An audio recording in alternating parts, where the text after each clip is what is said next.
রাষ্ট্রের নাগরিক হিসেবে আমি তো অবশ্যই এটা জানতে চাইতে পারি যে আমার কি অপরাধ।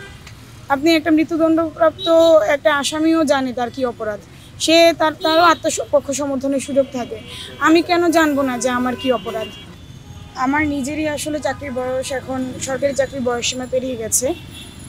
তো যেহেতু নিজে আগে একটা জব করতাম এবং আমাদের জয়েনিং ছিল জানুয়ারির 1 তারিখ গেজেট অনুযায়ী, সেই 1 তারিখের একদিন আগে এসে 30 ডিসেম্বর জানলাম যে আমার চাকরি নেই, এই চাকরিতে আমি যোগদান করতে পারছি না। আমার জয়েনিংটাকে সামনে রেখে আমি তো আগের চাকরিটা থেকেও অব্যাহতি নিয়েছিলাম, এই চাকরিতেও আমি যোগদান করতে পারছি না।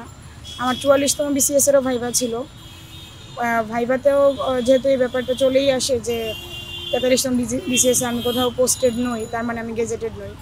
এটার একটা নেগেটিভ ইম্প্যাক্ট পরেই ভাইভার উপরে পড়ে, এমনকি অন্য কোনোভাবে না হলেও অ্যাটলিস্ট আমি মেন্টালি ডাউন থাকবই, এটাই স্বাভাবিক। তো অবশ্যই আমার মানে কাঙ্ক্ষিত যে ভাইভাটা দেওয়া উচিত ছিল এবং সর্বোচ্চটা, সেটা আমার পক্ষে নিশ্চিত করা সম্ভব হয়নি। আবার এখন যখন আমি অন্য কোথাও চাকরির জন্য চেষ্টা করছি, তখন এই যে আমাদেরকে বারবার শুধু বলা হচ্ছে যে আমাদের গেজেটে অতি শীঘ্রই হয়ে যাবে, দ্রুততম সময়ে হবে, এটা তো মোটামুটি মিডিয়াতেও আছে, ব্যাপারটা অনেকেই জানেন।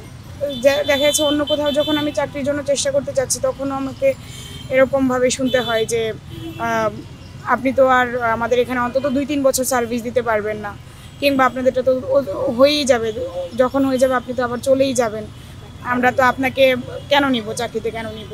তো তার মানে কি, আমি আগে যে চাকরি করতাম সেটা আমার হাতে নেই, আমি যে চাকরির প্রতিশ্রুতি পেয়ে আমি চাকরি ছেড়েছি সেই চাকরিতে জয়েন করতে পারিনি, পরবর্তী চাকরির ভাইভাতেও আমি আশানুরূপ কিছু আশা করছি না।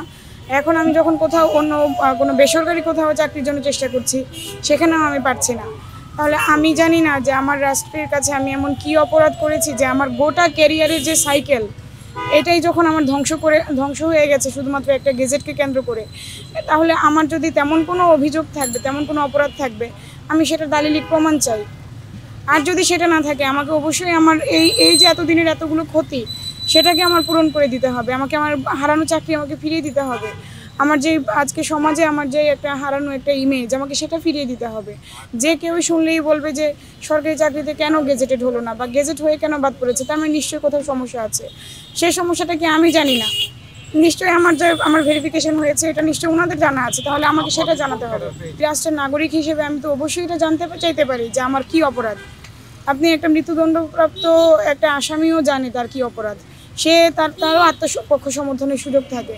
আমি কেন জানবো না যে আমার কি অপরাধ? আমি রাষ্ট্রকে সেটা জানতে চাই। আর যদি আমার তেমন কোনো প্রমাণ সাপেক্ষ কোনো অপরাধ যদি আমার না থাকে, রাষ্ট্র যদি প্রমাণ সহ আমার সেই রকম কোনো অপরাধ, যেটা যে কোনো ফৌজদারি অপরাধ, রাষ্ট্রদ্রোহিতার অপরাধ, কিংবা আমার হচ্ছে বিশ্ববিদ্যালয়ের বহিষ্কারাদেশ, বা আমার নিয়োগে অনিয়ম, দুর্নীতি, কোনো কিছু যদি আমাকে রাষ্ট্র দেখাতে না পারে, তাহলে আমাকে আমার গেজেট ফিরিয়ে দিতে হবে, আমার চাকরি আমাকে ফিরিয়ে দিতে হবে।